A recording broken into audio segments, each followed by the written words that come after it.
Hello les amis investisseurs, alors j'espère que vous avez la méga pêche aujourd'hui. En tout cas moi ça va nickel. Et aujourd'hui je voulais faire une petite vidéo sur Air France KLM. Et justement, est-ce qu'il faut investir sur Air France? L'action elle est au plus bas depuis 10 ans, d'accord?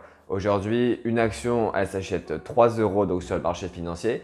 Et du coup il y a pas mal de personnes qui se disent allez Air France hein, c'est une super entreprise, je vais acheter, en plus c'est au plus bas, ça ne peut pas être plus bas. Donc je vais acheter. Je mets 30 000, 40 000, 50 000, même 100 000 euros sur Air France et justement, je vais faire d'énormes gains et je vais devenir millionnaire, milliardaire en l'espace de un mois. Donc voilà. Est-ce qu'il faut suivre ce raisonnement, faire comme tout le monde et voilà, mettre toutes ses billes sur Air France en espérant voilà, de faire un plus 100, un plus 500% en quelques mois? Ou justement, est-ce qu'il ne faudrait pas faire une analyse détaillée de ce titre pour voir si ça vaut vraiment le coup? Et c'est ce qu'on va faire ensemble dans cette vidéo. Donc restez vraiment jusqu'à la fin de cette vidéo et vous allez apprendre des trucs de ouf, d'accord? Vous allez apprendre un peu à analyser une entreprise et je pense que ça va vraiment servir, ça va vous aider à ne pas faire de conneries sur les marchés financiers, ok? Donc c'est parti. Donc voilà, si on se place dans le contexte, Air France, qu'est-ce que c'est? C'est une compagnie aérienne.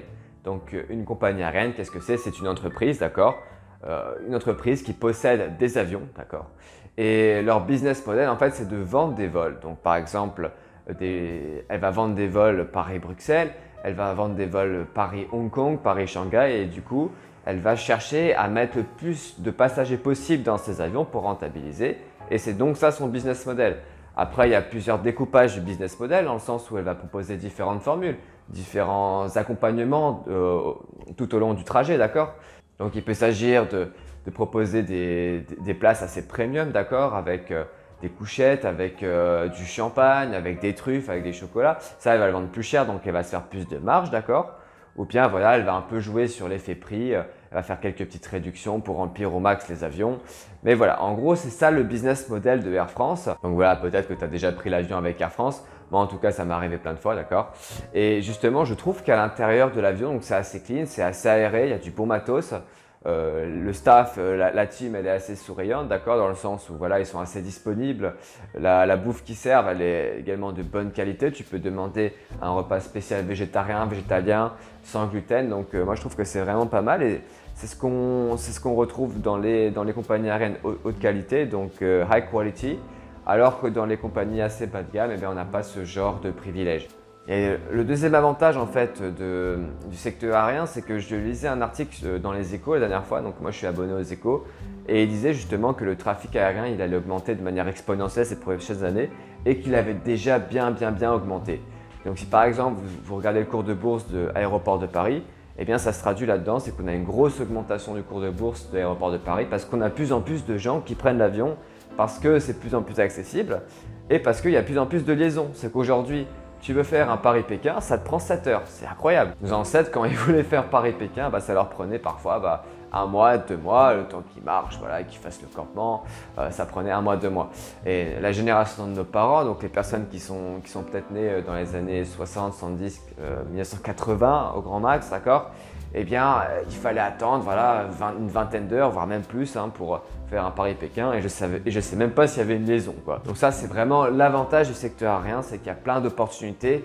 Le trafic aérien est en plein boom, d'accord? Donc on a de plus en plus de personnes qui prennent l'avion. Mais justement, est-ce que maintenant, ça va valoir le coup d'investir sur Air France? Donc moi, j'ai fait une petite analyse, d'accord? Et je vais vous détailler donc 4 petits points d'analyse que j'ai fait pour Air France. Pour voir justement, pour qu'on voie ensemble si ça vaut le coup d'investir nos billes sur Air France. Donc moi, chez Air France, il y a vraiment un aspect qui me pose problème, donc c'est le cost of acquisition. Et le cost of acquisition, qu'est-ce que c'est? En fait, c'est la capacité d'une entreprise à acquérir un client régulièrement et régulièrement dans le temps à un coût bas. Et en fait, ce n'est pas du tout le cas pour les secteurs aériens, pour les entreprises aériennes, comme par exemple Air France, parce qu'en fait, le seul levier qu'elles ont, donc c'est le prix finalement. Parce que toi, regarde, tu veux partir en voyage, tu veux par exemple aller, je sais pas, tu veux aller à Shanghai, tu veux aller, je sais pas moi, à Taïwan, en Australie. Eh bien, qu'est-ce que tu vas regarder? Tu vas regarder déjà le prix. Le prix, ça va être ton premier critère, d'accord? Donc déjà, tout ce qui va être trop cher, tu vas le zapper. Et peut-être qu'il y aura une offre de Air France là-dedans. Moi, tu vas regarder quoi? Tu vas regarder la durée, d'accord? Et justement, tu vas prendre le trajet qui est au meilleur prix pour la durée la moins élevée, la durée la plus courte, ok? Donc, Voilà, même si tu as été client chez Air France le mois dernier et que tu as été super content de leur prestation, ben, tu vas te dire ouais bon, je m'en fiche de leur siège, je m'en fiche d'avoir option sans gluten, je vais aller chez Lufthansa. Et inversement chez Lufthansa, eh bien une personne qui était chez Lufthansa va peut-être passer chez Air France parce que l'offre justement, l'offre de service, elle est plus avantageuse. Tout à fait normal de penser comme ça. Mais là on voit justement en fait que les compagnies aériennes, elles ont du mal en fait à construire une image de marque. Parce que si on prend par exemple BMW, Tesla, eh bien ces entreprises, elles ont une image de marque de taré. C'est-à-dire qu'on a des personnes qui roulent avec Tesla et qui vont rouler avec Tesla jusqu'à la fin de leur vie parce qu'elles kiffent justement la marque, elles kiffent la voiture, elles se reconnaissent dans les valeurs de la marque. Pareil pour BMW, on a des personnes, voilà, elles ne changent jamais de caisse, elles ne vont pas passer de BM à Mercedes. Elles kiffent BMW, elles aiment bien la voiture parce que justement BMW a une grosse image de marque. Donc voilà, ça c'est le premier problème, c'est le cost of opportunity. Et dans le secteur aérien, dans les compagnies aériennes, eh bien c'est un gros problème parce que justement tu as un client en tant qu'entreprise, eh bien tu n'es pas sûr de l'avoir le mois prochain. Et ça, au niveau des revenus, bah, c'est un gros problème en fait. Alors, le deuxième problème vis-à-vis de ça, comme on l'a dit, c'est qu'au niveau de l'image de marque, elles ne sont pas bonnes du tout, mais aussi qu'il y a de plus en plus de concurrence. Eh bien là, ces dernières années, qu'est-ce qu'on a vu? On a vu des entreprises comme EasyJet, d'accord, qui sont venues et qui ont littéralement fait flamber le marché à la baisse bien sûr, qui ont tué les prix, d'accord. Et en tant qu'entreprise, en tant que Air France par exemple, ben, c'est compliqué de survivre, de continuer à se développer dans un environnement aussi concurrentiel. Donc là, je vous dis EasyJet, mais il y en a plein d'autres des compagnies low cost. Hein. Moi, je sais que pour aller à Pékin l'année dernière, eh bien, je pouvais prendre un vol qui coûtait, je crois, 300 ou 400 € aller-retour. C'était avec une compagnie ukrainienne qui sortait de nulle part. Eh j'étais prêt à la prendre. J'étais prêt à la prendre parce que voilà, 200 € l'aller, c'est vraiment rien du tout, on est d'accord. Donc là, la concurrence accrue dans ce secteur, elle fait que c'est difficile de tirer son épingle du jeu. Donc pour tirer son épingle du jeu, il faut savoir se différencier. Et pour le moment, Air France ne se différencie pas assez. Après, c'est mon humble avis. Je ne sais pas ce que vous en pensez. D'ailleurs, mettez-moi dans les commentaires ce que vous en pensez, d'accord? Ensuite, troisième point. Donc là, on commence vraiment à aborder les points très importants, nous, en tant qu'investisseurs, c'est que comment on fait de l'argent en bourse? On fait de l'argent en bourse en faisant des plus-values. Donc, tu achètes bas et tu revends plus cher, d'accord? Et sur certaines actions, effectivement, tu peux faire des grosses opérations. Tu peux vite te retrouver avec un capital de plusieurs centaines de milliers, voire des millions d'euros, alors que tu n'as pas investi grand-chose au début, d'accord? Et justement, avant, je suis allé sur mon petit logiciel et j'ai regardé l'évolution du cours de bourse de Air France. Eh bien, je me suis aperçu, si vous aussi vous regardez le cours de bourse de Air France, eh bien, on s'aperçoit que le cours, il a perdu 88% de mémoire, 88% depuis 2008. Et ça, justement, ça s'explique par le fait qu'il y a de plus en plus de concurrence sur le marché, donc moins de marge, d'accord, moins de clients pour Air France. Air France n'arrive pas à garder ses clients sur le long terme et ça se traduit dans le cours de bourse. Donc, en tant qu'investisseur, est-ce qu'on investit là-dessus ou pas, à votre avis? Ben, la réponse est non. Parce que justement, si tu veux te créer un capital conséquent avec la bourse, n'investis pas sur Air France, ça perd 88%. Effectivement, c'est pas cher, d'accord, mais c'est quand même n'importe quoi. C'est que tu vois que ça baisse depuis 12 ans, mais tu te dis quand même, je vais investir au cas où ça se relève. Mais au cas où ça se relève, non. Il n'y a pas de miracle en bourse, d'accord? Donc voilà, moi déjà, je regarde le cours de bourse en tant qu'investisseur, je me dis que ça ne va pas. Dernier point que je voulais aborder avec vous, donc c'est les dividendes.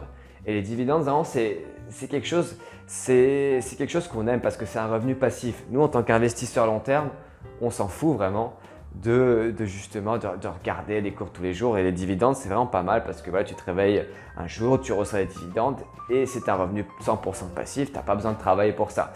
Et je me suis amusé en fait à regarder l'historique des dividendes pour voir si Air France nous permettait de réaliser cet objectif assez incroyable qui est de gagner de l'argent sans rien faire. Donc j'ai regardé l'historique des dividendes depuis la création de Air France, depuis l'introduction en bourse de Air France. Eh bien on s'aperçoit de quoi? En fait on s'aperçoit que depuis 2007, eh bien l'entreprise Air France n'a pas versé de dividendes à ses actionnaires. Donc là on se dit quand même qu'il y a un petit problème. Donc ouais, donc ça commence vraiment à faire pas mal de points négatifs sur l'entreprise Air France. Et donc au niveau de la conclusion, c'est quoi la conclusion de cette vidéo? C'est que Air France c'est génial parce que c'est un titre qui est spéculatif, qui est volatile, d'accord? Ça peut prendre 15% en 2 heures, ça peut prendre 15% en 10 minutes. Bon, c'est un truc, voilà, pour un trader, c'est un beau terrain de jeu, ouais, c'est bac à ça, boum boum. Ça peut être pas mal si vous êtes formé en trading, bien sûr, si vous maîtrisez ce que vous faites. Mais nous, en tant qu'investisseurs long terme, bien nous, ce qu'on veut, c'est faire des plus-values à long terme. Donc déjà, c'est mort avec Air France. Et on veut faire des dividendes. Les dividendes, c'est mort. Et pourquoi est-ce que le cours il est baissier à long terme et pourquoi ça ne verse pas de dividendes? Pour les raisons que je vous ai énoncées, c'est que Air France, elle peine à avoir des clients. Quand elle a un client, elle n'est pas sûre de l'avoir le mois prochain. Justement, il y a de plus en plus de concurrence sur le marché aérien. Donc voilà, c'est compliqué de se faire une place en tant que compagnie aérienne, à part si on arrive vraiment à se différencier. Tant qu'Air France n'arrivera pas à se différencier, eh bien, n'allez pas dessus. N'allez pas dessus. Tant que le cours de bourse il sera baissier, n'allez pas dessus. Tant que ça ne versera pas de dividendes, n'allez pas dessus. D'accord? Donc ça, c'est vraiment un bon conseil que je vous donne parce que ça vous évitera de faire des conneries. Il y en a des gens qui investissent, là, qui ont investi pendant le coronavirus, donc je tourne cette vidéo en 2020, donc ok, et elles ont perdu l'équivalent de, je sais pas moi, elles ont perdu 50-60% de leur capital parce qu'elles pensaient que c'était l'opportunité du siècle, alors que ça ne l'est pas. Ça ne l'est pas. Donc voilà, pour finir cette vidéo, en fait, eh bien, là, je pense que tu as vu un peu la manière d'analyser une entreprise. C'est qu'on part d'un contexte général et on commence à dégrossir, on découpe et on commence à zoomer. Du coup, donc ça, c'est vraiment très intéressant en bourse. Donc, si tu souhaites aller plus loin, eh bien, tu trouveras plusieurs formations sur Go Investissement où tu vas apprendre par exemple à te créer un portefeuille à dividendes pour te générer un 10e salaire. Tu vas également apprendre à te constituer un portefeuille ultra performant grâce à la valeur de croissance, donc plus 20% par an. Et justement, le lien se trouve dans la description, le lien des formations se trouve dans la description. Donc vraiment, tu regardes un peu ce qui pourrait te plaire, ce qui pourrait te convenir pour toi, pour ton profit, d'accord? Et ensuite, si tu as des questions, n'hésite pas à me contacter, soit sur YouTube, soit sur mon site, sur LinkedIn, d'accord? Tu as les liens de toute façon dans la description et tu as tout ce qu'il te faut, d'accord? Donc voilà, j'espère que cette vidéo t'aura plu, vous aura plu et on se dit à très bientôt pour une prochaine vidéo. Allez, ciao les amis investisseurs!